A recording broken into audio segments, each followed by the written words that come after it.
Welcome everyone who has joined us to a new live event on 7 Insider. We're very excited to be here for the second episode of this new series where we talk with curators.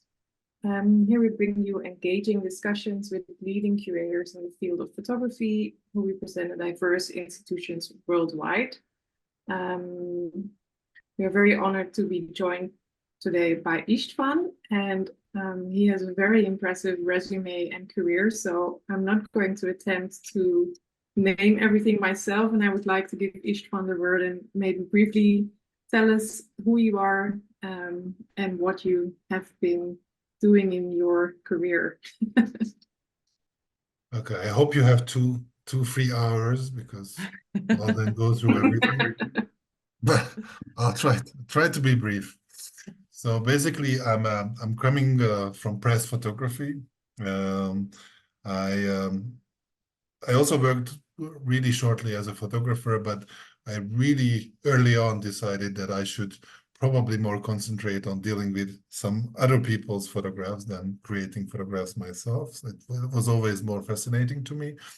So I was a photo editor at the leading Hungarian news website called Origo, and I became the head of photography there. So this was between 2007 and 11. When I then joined MTI, which is the National Hungarian News Agency, as the head of photography there. So I was converting from a news web portal to a news agency, which is a completely different workflow, and it was really a new word for me. So that was really exciting. And I stayed there.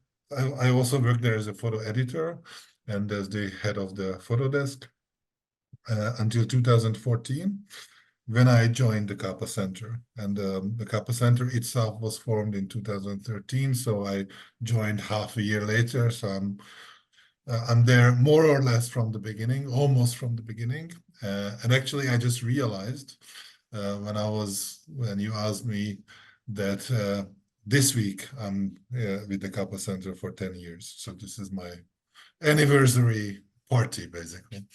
Congratulations. So, thanks. So I work as a curator with the Capa Center, and now I'm the artistic director. We have actually 4 curators, including myself. And then I have some other side projects in the meanwhile. So I was teaching more about documentary photography and photo editing at Budapest Metropolitan University for 5 years, and then for 2 years on Moholy Nagy University for art and design about photo history for 2 years, as I mentioned. And beside that, I'm a volunteer editor of Fortepan, which is an interesting Hungarian initiative. It's a digital-only photography archive, collecting pictures from before 1990 and making them completely freely available. So if you're interested, you can go to fortepan.hu and then you will find almost 200,000 images. And I have to say, this is an edited archive. So there is an editor, there is always editing. So this is not all the pictures. These are just the good images, the meaningful images, if you will. So I'm a volunteer editor there. It's a love project of all of us who work there. So everybody is volunteer. And on a regular basis, I edit the weekly Fortepan blog, which is a cooperation between the Capa Center and Fortepan. So I'm an editor there. We create articles that tell the background stories behind Fortepan's images. And we put out an article on every Friday, so weekly in Hungarian, and then a little bit seldomly we translate them into English too. So I do that too. And maybe it's worth mentioning that I do, I don't know, a lot of other events. So I'm a moderator.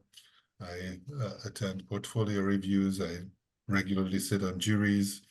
And one important is József Pécsi Photography Scholarship, which is the most renowned Hungarian photography fellowship, and I'm on the jury for 5 years there. I'm not sure if it was brief enough, but I think this is an overview of what I've done, what I'm interested in. You are right. You could fill like 3 hours with. It's amazing when you said, and besides that, even though I thought, oh, that was already a lot. What I would love to know your role at the Capa Center. You're now the artistic director and the curator, right? Yep. What do both jobs entail specifically for, being at the Capa Center? Yeah, so as an exhibition curator, you curate exhibitions, so that's not a very big surprise, probably. As an artistic director, you have to decide about. You wouldn't even guess how many things, actually. I wouldn't even have guessed myself. So there are a lot of decisions to be made regarding planning, obviously, mostly. So what kind of exhibitions we should show, what kind of ratio we should have between group exhibitions, solo exhibitions, exhibitions featuring Hungarian photographers or photographers from abroad, what kind of themes we should address, and all sorts of things like this. Because so we have 2 permanent exhibitions. One was opened on our ground floor and on our -1 floors, which is the permanent Capa exhibition, because we have one of the so-called master collections from ICP, from Capa's images, because Capa, as some of you might know, was born in 1913 in Budapest. So we are showing the best of his images, and also André Kertész, who is also a really famous photographer, and he donated 120 pictures to a small little village in Hungary, where he spent his childhood summers, and the village doesn't have the means to show this body of work, and then we are showing on a permanent basis André Kertész as well. André Kertész is usually how they call him, but Kertész means gardener, by the way. So it's in Hungarian it also has a meaning. So these are the 2 permanent shows, and then usually we have one bigger show and 2 other smaller shows in our temporary spaces, where we show all sorts of different exhibitions. We are called Contemporary Photography Center, so we usually concentrate on contemporary, or if we show historical photographs, then they are usually complemented with contemporary photographs in one way or another. And then we have lots of events, which I really think is really important for any photography institutions, because the Hungarian scene really needs, to have catalyzing events. So we have, for example, Artist Talk series. We have one series that is addressing like mid-career photographers, another one photographers who have a complete body of work already to be, to talk about. We have a new documentary photography talk series led by one of our curator colleagues, Katalin Kopin, about different kinds of topics. So in this case, it's topical, so it's about one specific theme, and she invites 3 photographers to talk about that theme. And I also want to mention that we decided to record these events and put them online on YouTube, so you can watch them later on, because I think all these events really add up as an archive. So we really think that the events themselves is just one leg. We are also building an archive when we are recording these and making them available. So these talks are really important, and also we are organizing some other events, and we do have a lot of cooperations. We are part of Futures photography platform, that is a cooperation of almost 20 European photography institutions, and we choose, each and every one of us, we choose 5 talents each year, and we help them network with each other. So this year they are meeting in Zagreb at Orkan Vida Festival, but for example, last autumn they were meeting in Budapest at the Capa Center, which is it's a crazy big event. My curator colleague Emesha Mucci, who is in charge of Futures, was organizing it, and then we had more than 120 professionals coming to the Capa Center. So it was really, cramming and moving. So basically, all the decisions regarding all these events are to be discussed by us. And earlier you said that you're organizing these events because you feel that there should be, like, I think you used the word catalyst for photography within Hungary.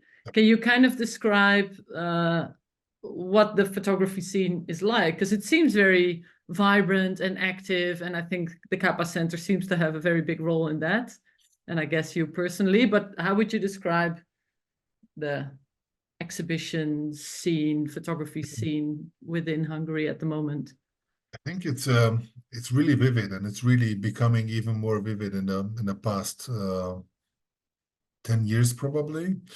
I think the Capa Center is state funded, so there is really a big, like, we have 700 square meters of temporary and 500 square meters of permanent exhibition space. So it's like we have a substantial amount of exhibition space, and this is located downtown Budapest, so it's really well located as well.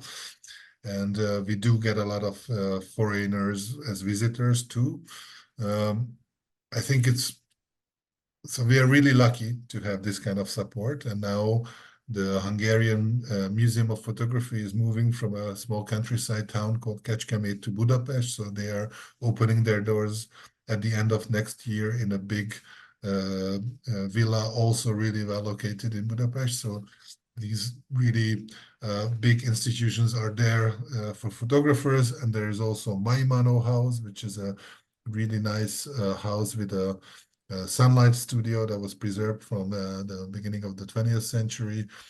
And there are lots of commercial galleries, like really serious ones, who are regularly, for example, vintage galleries, regularly attending Paris Photo and other really Class A events and fairs. So that's also important. There is the Hungarian Association of Photographers that is active, and also it has the studio for young Hungarian photographers. So the members who are 35 or younger are part of this group. They are really active. So, for example, now we have one of the shows that we are showing is in cooperation with them.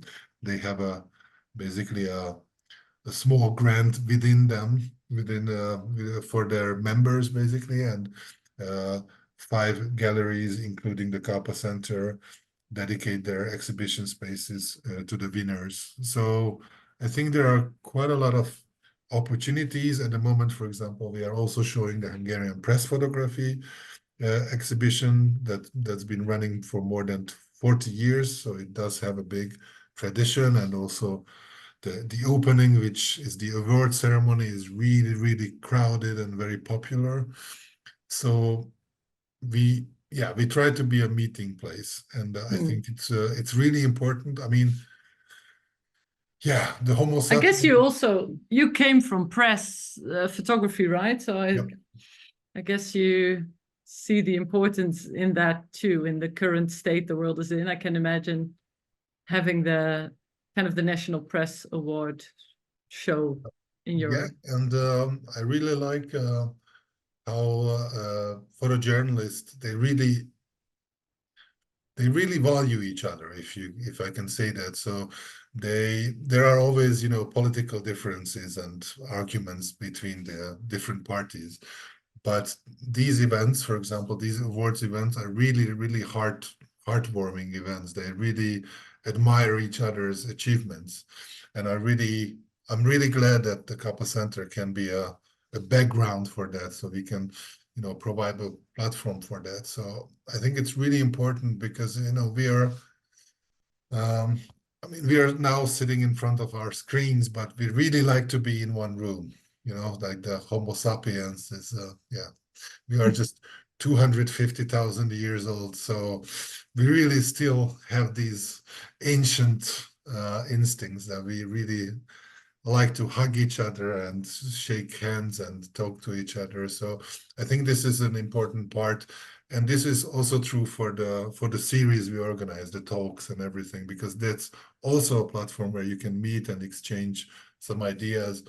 And I really think that it's really important on an international level. For example, festivals do the same kind of work, if you will. So sometimes the festival's most important work is not even on the program, so that it creates a platform for people to meet and to start conversations which will form really interesting projects later on. Thank you, Heleen. Maybe István, you have prepared an amazing presentation for us showing some of the exhibitions you have worked on. Maybe you would like to share your screen and we dive into those. Also, Sure. I forgot to mention that if people in the audience have any questions, we are very happy to ask them to István. So if you want to have any questions, you can drop them in the Q&A box below, and then we will drop them in later in the conversation. It's important not to drop them in the chat, but to put them in the Q&A box. Sorry, István, please share your screen and then we dive into all the amazing shows you have been producing. Okay. I hope I just shared the screen. Can you see it all right? Yeah, perfect. Cool. So basically, I prepared a few interior shots of exhibitions I've been working on, and I guess we could start with the most recent one, which is actually still open, and it's really a love child. It seemed like a really hard job, so I didn't know. When I got the first call, I didn't know what to do, but then it turned out to be a really interesting exhibition. As you can already see, we are in a church. So this exhibition takes place in the Assumption Chapel of the Archabbey in Pannonhalma. So basically an abbey with monks who are living there for more than 1,000 years, which really has a really long history. This is an hour-and-a-half drive away from Budapest to the west. And I was approached by the cultural director, because these Benedictine monks, they think that it's really important to always talk on the language of the times they live in. So they think that art is a really interesting way to talk to people. And they really have a very serious art program. So the cultural director called me 2 years ago that this year the Basilica in Pannonhalma will be 800 years old. So I should do a photography exhibition. So I was okay.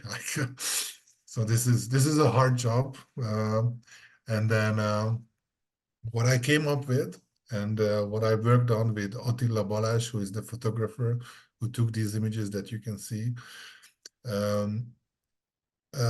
So basically the idea behind the exhibition is that 800 years is already part of deep time. It's a historical time span, so it's kind of really hard to comprehend. And I thought that maybe we can translate it into human scale. And so we found 8 people who are 100 years old, and we took their portraits.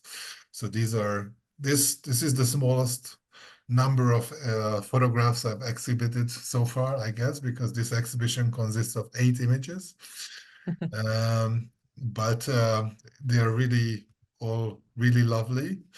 And this man is kind of a celebrity already, almost, because he is the oldest still practicing general practitioner doctor in Hungary. So at 100 years old, he was still active and curing patients. Wow. And yeah, he has an incredible story. I won't go into it because I could go on forever. But as you can see, the scale here, we really wanted these people to represent the life story of 100 years, of a complete century. So they were born in 1923, which is, you know, we only know these numbers from history books. They were already adults during Second World War. So it's really crazy. And we really wanted to show them in a bigger size. So they are like 4-5 times bigger than life size. And we really wanted to create some kind of icons, if you will, rather than showing the real people. So that's why we didn't write their names next to the images. We print them in a big scale. We try to, I don't know, blend into the whiteness of the wall of the chapel. But on the left side here, you can still see that we shared their life stories, but we didn't want to connect them to the images. I think it's always really important as a photographer to think, you know, what kind of message you wanna tell, and these differences make so these little nuances, they really make a big difference if you put the name and the life story next to the image, or if you put them all together at the end of the exhibition. So it's really, I have to say, it's really moving to be in this space. So basically, you enter an exhibition space that is actually also a sacred place, a church, and 8 people are just staring at you. Basically, 800 years of life is staring back at you. It's really interesting to be in that space. And I included Aunt Margit. She's one of the 100-year-old 100-year-olds who could attend the opening. So she's at the opening here, and she's really a very happy person also. So it's really good to be around her. We're really glad that 2 of them could actually come to the opening as well. And the photographer Attila also told me that he really liked to work on the whole project. And while they were setting up because the photographs were made in their homes or where they live at the moment, they can't travel. So he traveled around Hungary, everywhere basically. And while they were setting up the photo shoot, he was always listening to the life stories of these people. And Attila really thanked me for including him in this project, because he really learned a lot as a person by listening to these really incredible, sometimes really incredible stories that these people had to tell. So yeah, I think that's a maybe a smaller project, but it's really I always think that you have to talk to the general public, whatever that means. It's usually really hard to define who is your audience, but I really think that photography has this power to talk in a really simple way and in a really complicated way at the same time. And you always have to aim for both. That's why Ars Poetica, that's for sure, that you have to attack on both levels. And as easy as it sounds, as complicated it is. So basically, to marry these 2 things together is yeah, it can be really tricky. And now I'm really happy with the results in the case of this exhibition. I really feel that when you were standing there, some kind of magic was in play, but you could really easily understand what the whole project was about at the same time. So I really hope that you could engage this exhibition in several ways. I think it's a very smart way to actually have these 8 times, like 8 people of 100 years to kind of show. It's a, yeah, you're calling it a simple way, but it's a, you need to have a way like this to tell a story like this, because otherwise it's very difficult to comprehend 800 years, right? I think it's a great way.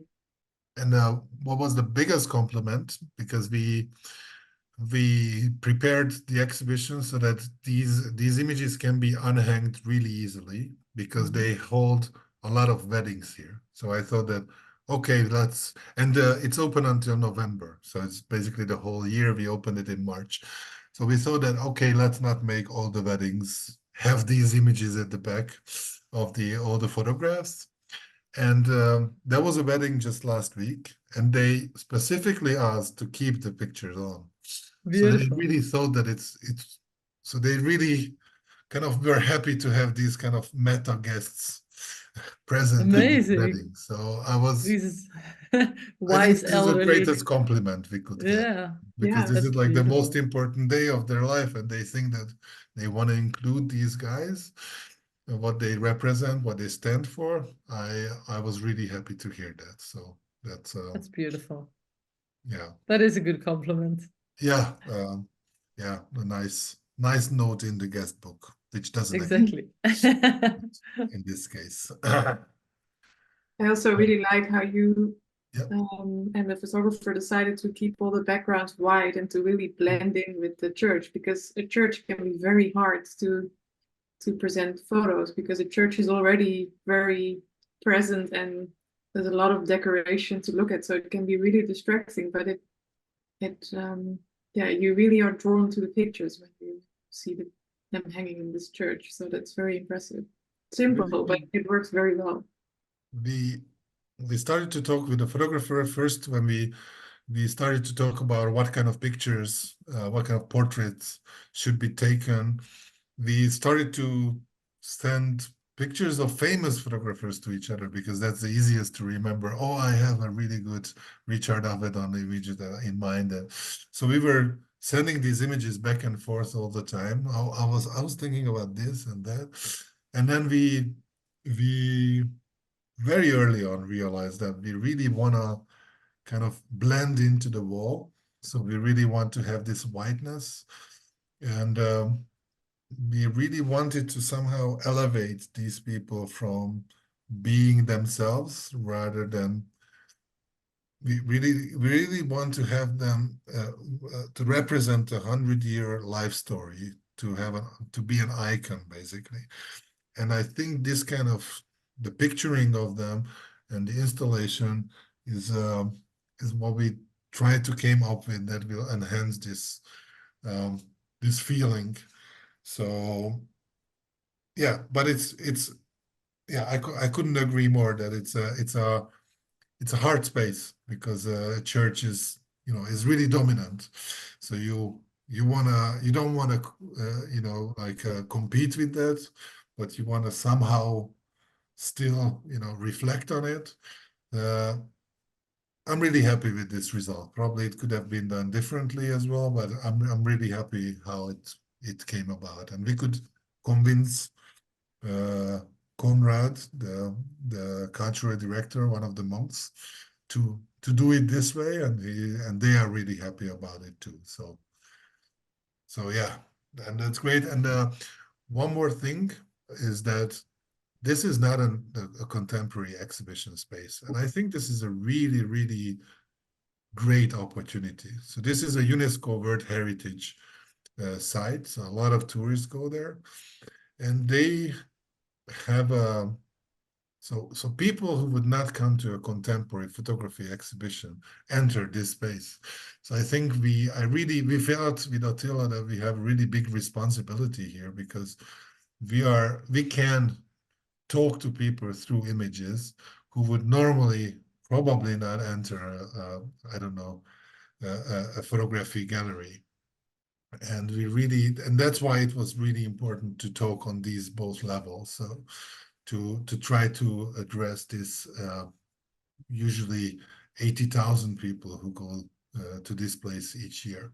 So, and try to have a common language, try to find some common ground with them. I really hope we did that, we achieved that. We'll see. So should we move on to the next show, you think? Yeah, let's see. let's do that. This photo is so sweet. So this other show that I wanted to show you was called Walls of Power.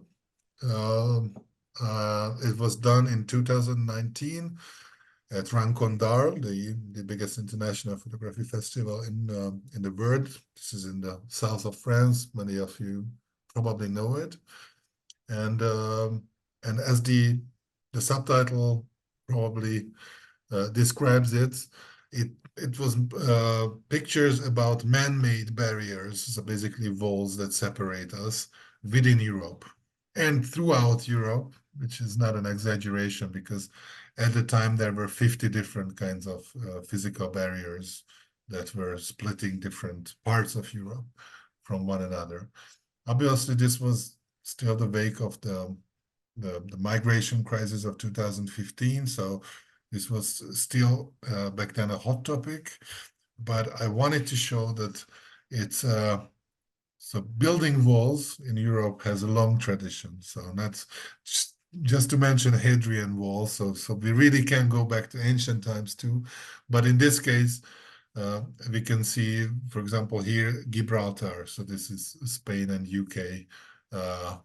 Anti-smuggling barbed wire fence that's been standing there for 100 years, more than 100 years now. So we do have a tradition of electing some physical barriers, and I really thought that it's important to have a very political topic and a very timely political topic. I think this is so festivals basically can be more political because they are more flexible with their programming, and they can reflect on very contemporary issues really quickly because so basically they can decide on showing or not showing a work on a really like a shorter time span than a bigger institution or museum. So I think it's important for festivals to be political, and I think some of the festivals in Europe are getting more apolitical, which is, I think, is not the good way. So I really hope that festival organizers will feel the urge to make a statement, not specifically ideologically. I mean, just to put important issues on the agenda, and then everybody obviously can decide themselves of what they think about it. For example, with this show, I was getting negative and positive critique from both sides. So people who think that we should build even more walls or less walls. So I got, cold and hot water on top of my head too, which is not a problem at all. But actually, we are discussing something that is a hot topic. What is it? Do you really feel that festivals in general? You said you think they're becoming less political. Yeah, that's my. I mean, what kind of it's a generalization. So obviously there are always exceptions for that, but I think I see more and more. Like conceptual artistic work rather than not, and I don't mean documentary photography. You can be political if you're conceptual too, obviously, but I really feel that because of the polarization, probably because of political reasons, obviously festivals have to live off of something, so they have sponsors or they are getting some funding from, I don't know, from the local municipality, from the local government, from the, whatever sources they are depending on. And it can be tricky because, to I don't know, to please everyone. It's really hard, obviously. So it's easy to step on a toe of somebody. Which can be great to do, right? For a conversation. I feel what you were saying about the hot and the cold water. It's but important too. That's why we're here. yeah, but it's also risky, and I understand that you don't want to risk the whole platform for being bold. You know, That's true. So you have to strike a balance, and I really get that. And with the polarization in politics around the world, it's getting harder and harder to, you know, kind of balance everything out. So it's a hard job. I don't say that it's an easy job, and you know, why don't people do it? So I think it's hard to do, but but I think because of this you know, this quicker lifespan of festivals, they really need to stick to really hot topics, and to talk about hot topics, you have to be political. So it's like there's no other way to address it. So I really hope that we'll keep these political issues and topics on the agendas of photo festivals. So that's why with this specific exhibition, I got a grant. So actually this was the first cycle that created an open call for specifically for curators, and 3 of us got the grant and got the opportunity to pitch. So basically, first we got a grant to dig into more of into the topic that we proposed, and then after, if I remember correctly, after 3/4 of a year, we had to come back and then present an exhibition proposal based on our enhanced research. And then all 3 of the projects went through and were realized in 2019 during the festival. So I was really happy that this was still Sam Surde, the previous director, who chose these projects, and I was really happy that Sam thought that this project, for example, being so political, can be part of the exhibition, of the festival. I mean, what is also tricky in this case is that this space was, I think this was the only instance that it was used during the festival. This used to be the local tax office. So it's far from ideal, if I can. That's not an exaggeration to say. So it was really hard to from, as you can imagine, the tax office, you know, where people look at Excel sheets all the day. Not the best. So you have most to transform inspiring that area somehow into an art space, which is I like challenges. This was challenging, but it was really interesting.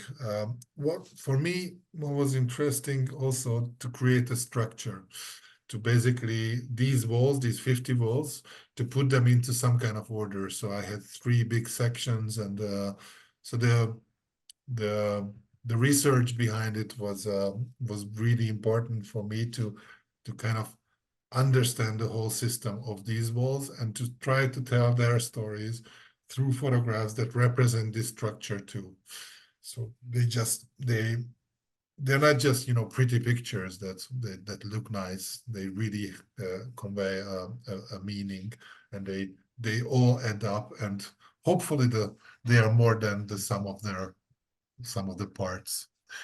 And how many photographers were part of this? Was it it's a big, huge show, because it was important for me, because all these 50 walls are in more than 40 countries, and I was trying to work with local photographers in as many cases as possible. So at the end, 42 photographers were included in this show. So this is really huge. But it was really important for me to have kind of the local viewpoint. So somebody who is living there, who understands the situation, and who has really easy access. So it's, you know, it's not just one found image from a photographer who spent, I don't know, 3 days there and did a picture that is, lights are nice and interesting shadows and stuff like that. So that's why it was important. It was really challenging, as you can imagine, to reach out to 42 photographers. Some of them are working with agencies, so to talk about the rights and prints and whatever. So it was a big project, but it's a really nice memory that we could all do it this way. So I think it really added, it really did have an added value. And what also is important when I curate is that I always think about also probably the same idea that it has to be many levels that you can join in as a viewer. I tend to have something in the space. It can be a photograph installed differently, but in this case, a photographer is doing a really interesting project he's based in Poland, and he is recreating these walls from around Europe in the small models, as you can see here. So, and these are completely, again, like icons, basically. So they don't stand only, so obviously you can get a picture, you can get an idea about how one specific wall looks like, but this is kind of like more like a typology. And you can see what we built, what humans we create to distance something or somebody from ourselves. So I really thought that these objects had to be there to kind of also to affect you in a different way than the photographs do. And I really got a lot of really good feedback on it. I'm really happy that we could actually transport these from Poland to Ireland for the exhibition. You could see some really more well-known images, if you will. For example, here on the left, you can see a Reuters photographer's image from one of the exclaves of Spain, which is in North Africa. And it's a crazy scene, really, migrants trying to jump the fence in the back and the police trying to stop them. And in the foreground, people are playing golf. So it's just really appalling. And this was a really popular image when it was taken because it was circulated by Reuters. So it was really reprinted and published many times over.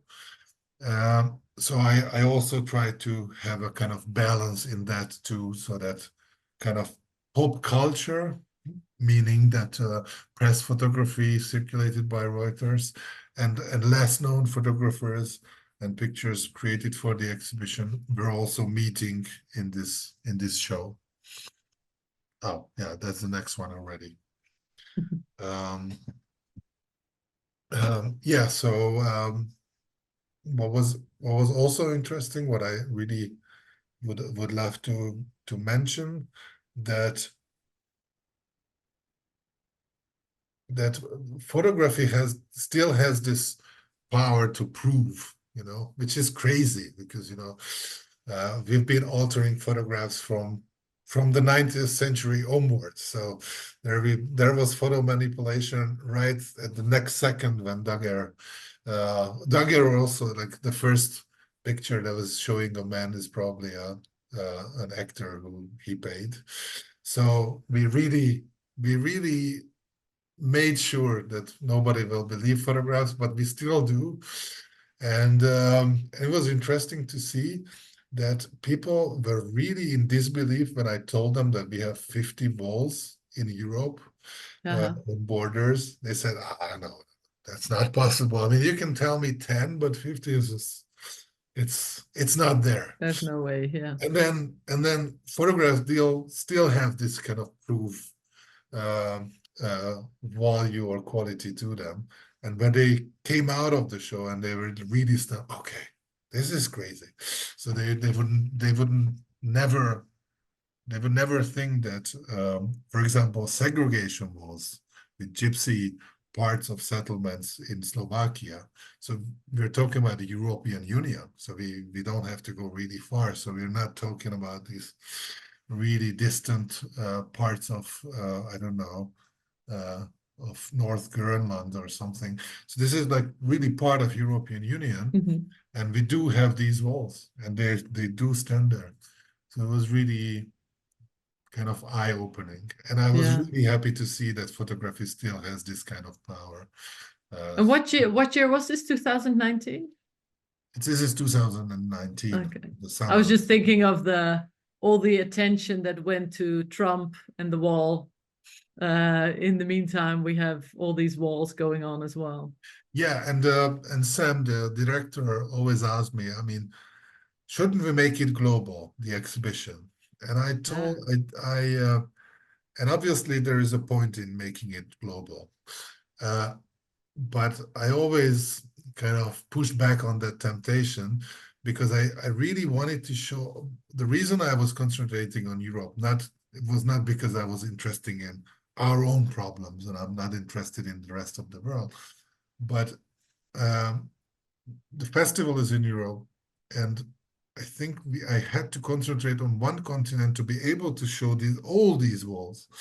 So people do know about the wall on the border of US and Mexico. They do know about the wall in the Middle East, in Israel.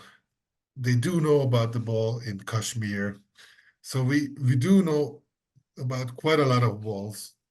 And I really wanted to show this. That's why it was important to show the systematization of the walls, walls of segregation, walls of influence, walls of migration. These were the three sections. And there were really a lot of subsections. And I really wanted to show all these kinds of motivations behind building a wall. Because there was, for example, in Russia, when there was the Soccer World Cup, so they built a wall in front of houses that were really in a bad shape. So people lived there, and they just erected a wall because the French football players, they were commuting there to their training field on that. So all these crazy things that you would never think of. And if I went global, it would have been too big. I couldn't go down to this kind of level. So that's why we kept the focus on Europe in this case. But knowing you and your drive to make new things, I can imagine the global version might come out in 5 years from now. Actually, I'm entertaining the thoughts, but yeah, I'm not still there very yet, relevant. It might be coming up. There we go. So let's you agree if we move on to the next one? We're running a little bit short on time, but I think we can do one more and then maybe drop a few questions in at the end. Also, a little reminder for people, if you have any questions, please drop them in the Q&A box and we'll get to them later. Okay, so I'll be quicker. It's also I'm always talking. No, it's good actually. It's just would be nice in the end to also touch upon some of the practical ways of photographers. But I think this is an amazing project. Okay, so this project was shown in the Capa Center in 2020. This is you can see the Capa Center spaces now as well. In the meanwhile, this is a photographer named Tamás Urban.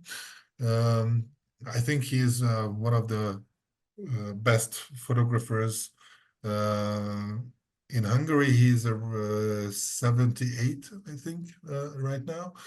And he was photographing this guy called Unwanted Butterfly, that was his nickname, who is on the picture, who tattooed himself. And he was photographing him from 88 to 94 for 6 years until his death. And they met. Tamás was working on a big prison series. That's when he met him. And the guy spent almost half of his life behind bars for different crimes. But at the same time, he was this really creative guy. So he was, as you can see, it's part of the exhibition, or you can see on the wall, he was creating calendars. He was always drawing. He was, I don't know, writing a novel and all sorts of things. So Tamás started to photograph him right away, and he also started to collect items, different kind of objects that are related to him. And later on, when he was freed from prison, he still kept on, and they became friends basically. And he was taking care of Butterfly's money, for example. So the prison wage that he earned during the years went to Tamás, and he was giving the money back to him, because otherwise he gave it to Tamás because otherwise he would spend it on alcohol on the first day. So he didn't want to do that. So kind of Tamás was his patron at the same time. So I think it's really interesting how Tamás as a photographer was devoted to his subjects. And he was tattooing himself. So this is, you can see a big list on the wall. And this is the list of the tattoos that are all over his body. And the butterfly is on his forehead, where his name is coming from. And Tamás was collecting his prison items. So these are all illegal prison items of Butterfly, or collected through Butterfly. It's not all his, but some of it is in his collections. I really like these kind of objects because they really have a lot of story to tell. Did he get any response from the prison itself when they saw the show? Actually, he's really in good terms with all the prison guards and the directors, because he was working on a prison series for long years, not only on Butterfly but on prisons in general. So Tamás was always so he was a magazine photographer, but he was always working on personal projects on a really, really long-term basis. So he kept going back for really long years and decades. So he had really strong personal relationships all the time, not only with Butterfly in this case, but also with the people who could give him permission. So he has a really big network, and they exactly knew what he was doing. So he has really, so he can persuade people in a really good way. But yeah, it sounds like it's a shady thing to do, but it's not. He's really open about what he's doing. But he's so Butterfly would be really, we would really look at him as a weird person still today, not to mention this was like 40 years ago in socialist Hungary. But Tamás, he really looks like this decent old guy, and he always looked like this, you would never guess that he is the friend of this guy. So he has this, it's really interesting personality. And I really liked the way I could work with him, because he was giving me so much freedom. So he said, you do with the pictures whatever you want. And I was, I came back to him all the time. I was showing, all the plans and how we should, oh, this is great. I love your ideas. And I asked him, do you want to change anything? No, it's perfect. You do it. So he was really the easiest to work with ever. And he was always helping with whatever I needed, and he had no complaints at all, and he was really happy about the exhibition. And so, yeah, it's I really like to work with him. And this is a guided tour, and it was really like people were really interested. And what I really wanted to mention, that we found the girl who used to be the girlfriend of Butterfly at the time. So, and we could invite her to do a guided tour. So this is really fun. She lives in a countryside town now, and this is her in the pictures in the background.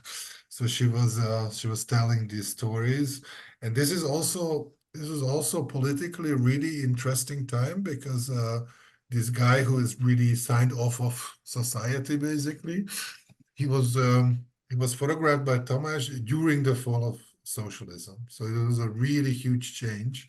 and you could sense that too in the pictures. So it's so Tomáš really could decide on to pick a really good subject matter in a really good timing. So he always could think about you know, what is visually interesting? How can I create photographs? Because this, you know, troubled guy, if you will, is looking interesting enough. But at the same time, he always had this macro picture in mind, you know, that these are times when our, you know, the society is changing a lot. So it's yeah, it's a great combination.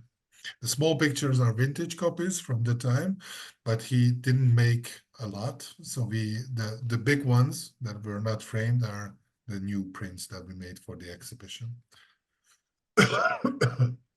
And then we published the catalog as well. Nora Such was the graphic designer. I really like the work she did because she really addressed this punkness of Tomáš and Butterfly. Yeah, it's really his style, kind of, almost throughout the book. It is, yeah.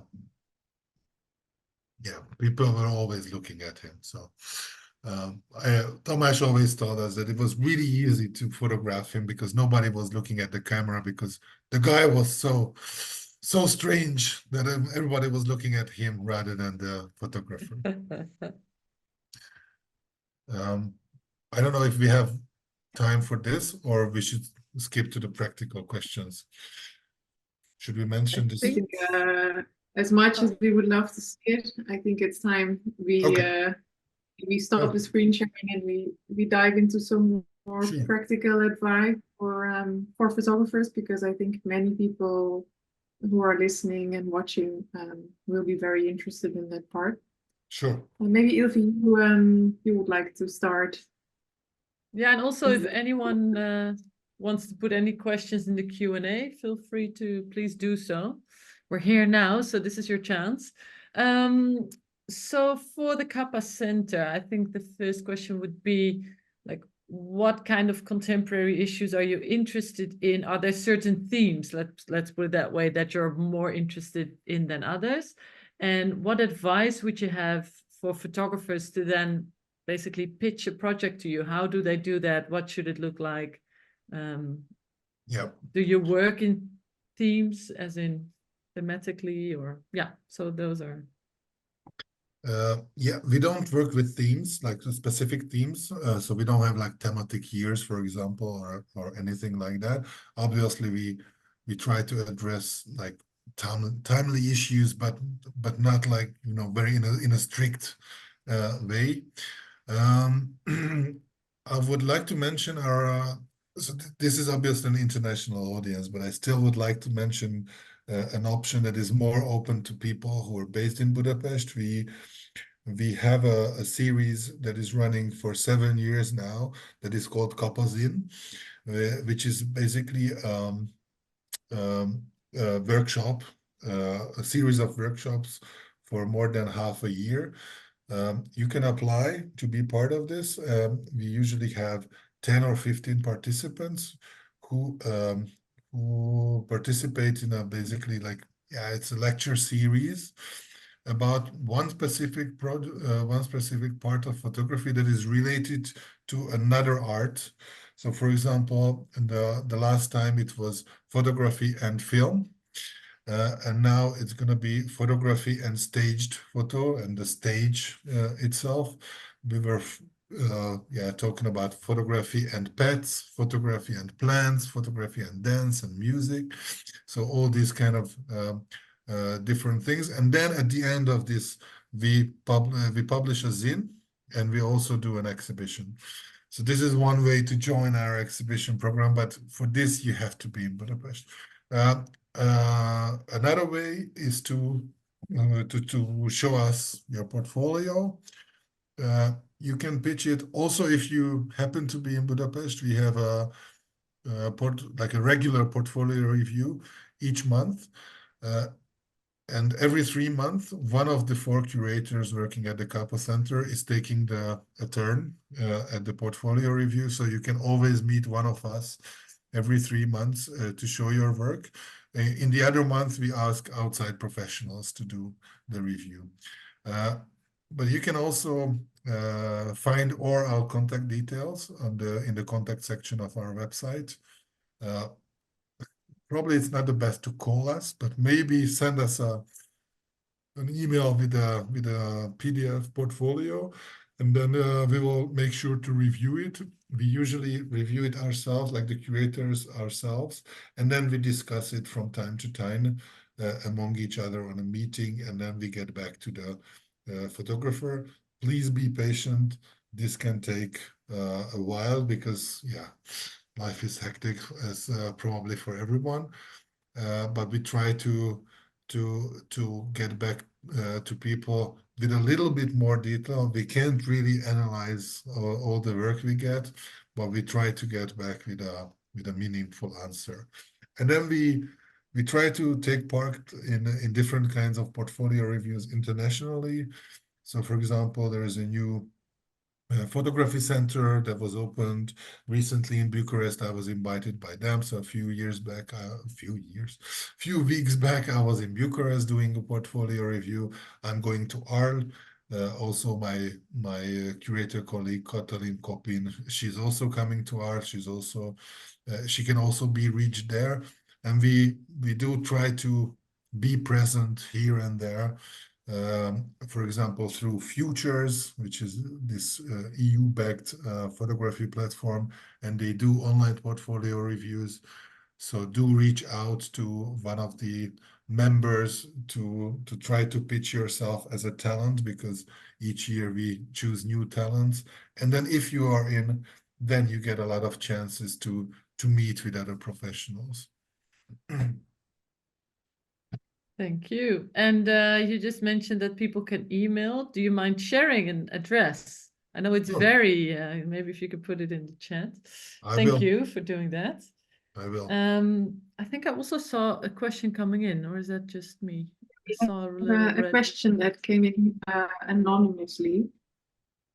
Who's asking, how did you get into curating? You mentioned in the beginning that you started as a photographer, and then you became a photo editor, but how did you then end up getting into curating?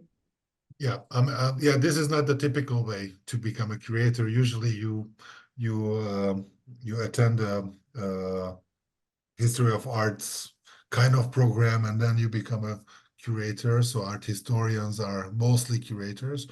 So I became a curator. So first, I was still working at the news agency as the head of photography there.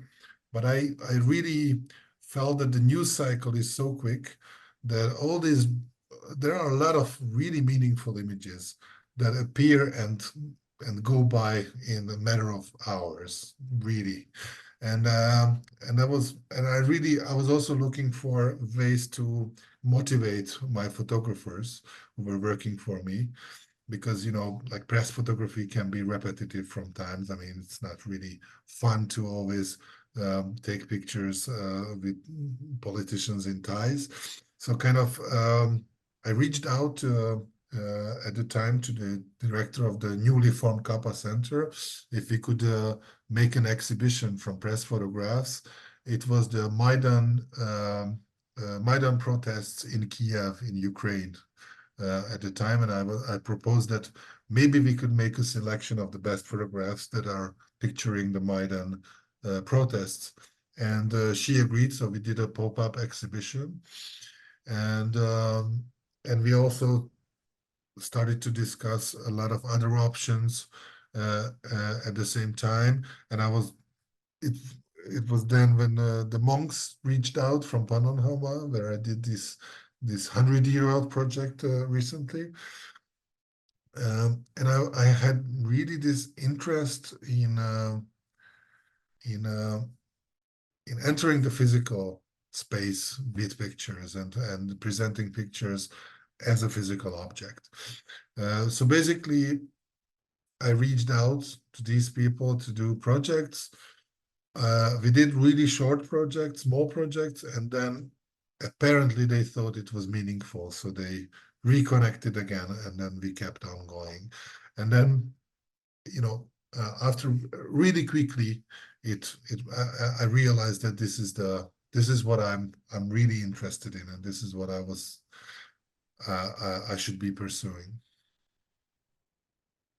I'm not sure if I answered the question. I'm always talking too much, but hopefully there was an answer in there. There was an answer in there, definitely. I know a question, but maybe Heleen, you might also have one. I just realized. I have a very I was just thinking one. how interesting it is that when you worked as a photo editor and now as a curator, it's also so nice that you have a very different connection to your audience. I mean, as a photo editor, you have a connection with the photographer, of course, who you're working with, but now you have these guided tours and you get a lot of direct feedback compared to when you work for a newspaper. I can imagine it being very different and rewarding as well. I have to say that's my favorite. I love guided tours. No, I really love. That's the best part, really, for me. Guided tours are, yeah, they are just a present for me. I think it really helped me a lot becoming a curator that I was before a photo editor. So being in journalism really enhances your skills in telling a story really in a short and to the point manner. And that really helps a lot because, I mean, we live in a quick world. You have to put through your message really quickly, otherwise people will lose interest. And I think we were really pushed to the limits to do this in a good way when we were working in the press. And I can still use that kind of skill. But you're right. It's really nice to meet in person because I think that's the biggest present a person can give me, any visitor who is looking at the pictures I was part of exhibiting, is the time. Basically time is the biggest asset we have and we can give each other. And people who devote their time to come to listen to what I have to say about the pictures that hang on the wall, it's like unbelievable that people do that. I'm really grateful. And it's really, even if it's a really small a meeting with a few people, it can be really, really, really meaningful. Maybe I'm getting really sentimental and I'm getting older now, but I really value these much more because obviously back when I was working at a big news portal, some of our articles were seen by more than 100,000, 200,000 people, and then on a guided tour you meet with 30. So this is nothing, but it really means a lot more at the moment to me because they really give their full attention and their time to us, and they really open their hearts and minds when they enter this space that maybe something new and meaningful will happen with them. And that cannot be overvalued, I think. Beautiful. Thanks for sharing that. I don't think it's too sentimental. I think it's very right. When I have an exhibition, I always like to actually stand there and listen to what people have to say, kind of as a secret. I'm not going to tell who I am. And then I will walk up to people to kind of discuss. I will say who I am then, but it's always interesting, all these different perspectives, but I really like to listen in as well and just stand there and see what people have to say. And it's lovely, all the conversations that people have about the work, and not about the pictures being nice or not nice, but about the topic. I really enjoy that too. Yeah, I'm always interested in the topic itself. Same. Kind of in finding the truth, or kind of, because the word is a place that can be learned, and I really, if you are curious enough, if you are outgoing enough to say what's on your mind, and you're in curious enough to listen to what other people have to say, you can learn so much, and it's always a gift, really always a gift. And it's hard to strike a balance always, because you have to be dedicated, but you have to let go of things really easily at the same time. And it's really hard to decide which one you should do now, with one specific question. This is the one I have to stick with and I have to fight for. And this is the other thing that is not so important, I have to let go. So that's usually what you have to decide. And I have to thank you now that we were not talking about the rest of the exhibitions. We had to let that go and talk about these practical things, because this is also important. So yeah, you have to make all these decisions all the time. So these are, I think, the most interesting ones. Is there time for one practical question? Or Heleen, do you have a last question? I think I'm assuming we probably have the same question in mind, Ilvy, as a final practical one. I'll let you ask it and then I'll see if I'm right. I was curious about certain do's and don'ts when it comes to sitting down with a portfolio review in real life, because you do many. Was it the same question, Heleen? I was thinking, do you have any do's and don'ts or tips for photographers to end with? That's always nice. Sure. There is always, yeah. So there's the most banal one is if you come to a sunny place, maybe bring prints rather than a tablet that is so shiny that you cannot really show your photographs. But to be, yeah, so other tips. So basically 20 minutes is the portfolio review time. It's a short time. Don't show a lot. Please be focused. Show less is always more. So show just a few, maybe one body of work or two at tops probably will do the job.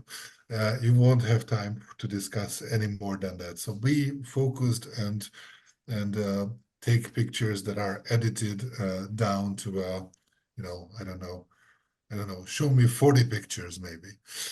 50 pictures at tops.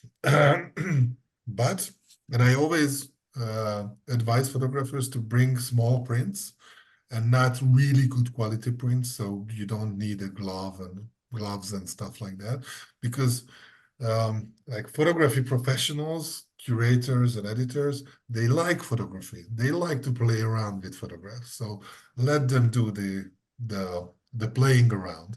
So just give them small prints that can be rearranged in a different order on a table, and you don't have to be, really delicate about it, or you can just play around it and, I don't know, try out different things. So, and we can, believe us, we've seen some really good quality archival prints and whatever, and we can imagine. So you don't have to have the most expensive paper, the best print or whatever.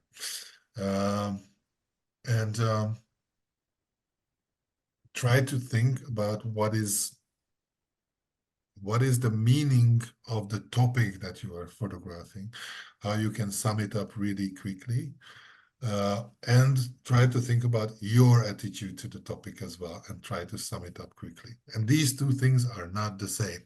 So these are two different things, what the topic is about and what your relationship to the topic is. Try to separate these two things and try to really, try to talk about it in a mirror, and then come to us, and then it will be much easier. And don't be intimidated about the situation that you are sitting there with the important curator or stuff like that, because it's not like that. A curator can be relevant as long as he or she goes to portfolio reviews and sees new work. So it's a win-win. So obviously there is, in some sense, there is a power situation, because photographer wants an exhibition and I can make a decision on that. So we can't help that. So somebody has to take a decision. But actually it's good for me to see new work. So it's I gain from it as well. So it's don't be intimidated by the situation. You are giving me some value. I like to look at photographs. I like to talk to photographers, so it's a time well spent for me too. So yeah, go for it. Thank you. That's valuable information for everyone, I'm sure. Yeah, thank you so much, István, for taking the time and even the extra time for talking about everything you do and sharing all your advice, which I think there are some great tips in there for the photographers who are watching. I'm afraid that with this, we will need to end the webinar for today. I think we could keep talking for many more hours, but unfortunately, we don't have the time in this case. But thank you so much for sharing everything and also for sharing your email address with our viewers. And I hope they will all reach out, that your inbox tomorrow is flooded with new ideas. Please do. Please do. If you have something like an interesting work that you would want to share, shoot away. And there's a lot of love coming into the Q&A and into the chat, thanking you, and that it was great and amazing. So thanks very much for having me. So it's always interesting to talk about myself. Usually I talk about the projects I do, so it's a strange situation, but I hope I did my best. So it was lovely. It was excellent. Thank you so much. Okay, we will end it here. The recording of this webinar will be available next week on our website if anybody would like to rewatch any details, and we will have a new episode on 7 Insider in 2 weeks' time. And that's it for now. Thank you so much and have a wonderful evening, everyone. Thank you. Bye-bye. Bye. Bye-bye. Bye.